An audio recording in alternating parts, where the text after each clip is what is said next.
మీరెప్పుడైనా ఆలోచించారా? శ్రీరాముడు సీతమ్మకు ఎందుకు దూరమయ్యారు? లేదా శ్రీ మహావిష్ణువు మానవ అవతారం ఎందుకు ఎత్తారు? మహాభారతంలో యాదవ వంశం మొత్తం ఎందుకు నాశనమైంది? వీటన్నిటి వెనుక ఉన్నది ఒకే ఒక్క శక్తివంతమైన విషయం. అదే శాపం. మన పురాణాల ప్రకారం ఒక పదం ఒక ఆయుధం కంటే శక్తివంతమైనది. అది దేవుణ్ణి మానవుడిగా, ఒక స్త్రీని శిలగా మార్చగలదు. ఈ రోజు మనం మన పురాణాల్లో ఈ శాపానికి ఎంత ప్రాముఖ్యత ఉంది, అది ఎందుకు ఇస్తారు, దానివల్ల ఎలాంటి పరిణామాలు జరుగుతాయో అనే విషయాలు చూద్దాం. Welcome to my YouTube channel box stories. అసలు శాపం అంటే ఏమిటి?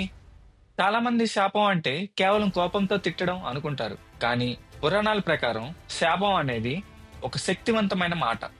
ఎవరైనా ఒక గొప్ప తప్పు చేస్తే దాని పర్యవసానంగా దానికి తగిన శిక్షగా పలికేదే శాపం. ఒకసారి ఈ శాపం పలికితే దాని ప్రభావం చాలా శక్తివంతంగా ఉంటుంది. ఇది దేవుళ్లను, రాక్షసులను, మనుషులను ఎవరినైనా ప్రభావితం చేయగలదు. పురాణాల్లో శాపం అంటే కేవలం తిట్టు కాదు, అది ఒక ప్రమాణం లాంటిది. సాధారణంగా శాపాలు ఇచ్చే శక్తి గొప్ప తపస్సు చేసిన మహర్షులకు, ఋషులకు మరియు బ్రాహ్మణులకు మాత్రమే ఉంటుంది. ఎందుకంటే వాళ్ళు వాళ్ళ తపస్సు వల్ల చాలా ఆధ్యాత్మిక శక్తిని కూడబెట్టుకుంటారు. ఋషి దుర్వాసుడు తన కోపానికి చాలా ప్రసిద్ధి పొందాడు. ఆయన శకుంతలను శపించడం వలన దుష్యంతుడు ఆమెను పూర్తిగా మర్చిపోతాడు.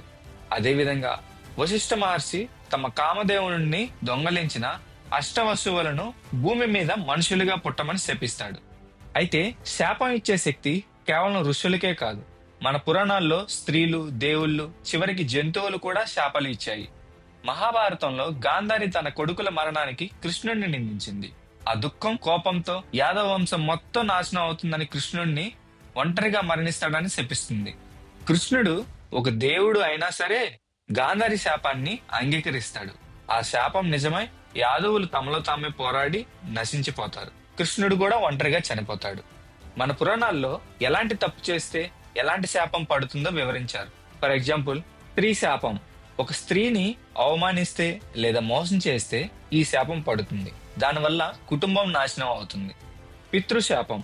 చనిపోయిన పితృదేవతలకు సరైన కర్మకాండలు చేయకపోతే లేదా బ్రతికున్నప్పుడు తల్లిదండ్రులను బాగా చూసుకోకపోతే ఈ శాపం పడుతుంది.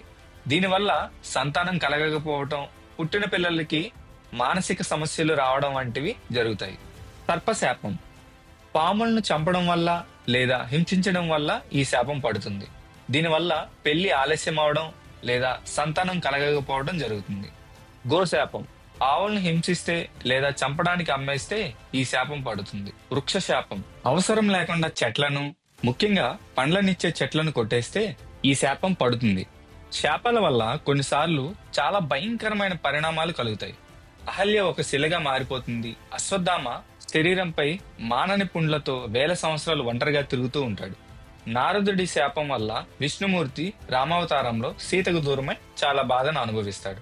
అయితే కొన్నిసార్లు శాపం అనేది ఒక శిక్షగా కాకుండా ఒక పరివర్తనకు కారణం అవుతుంది.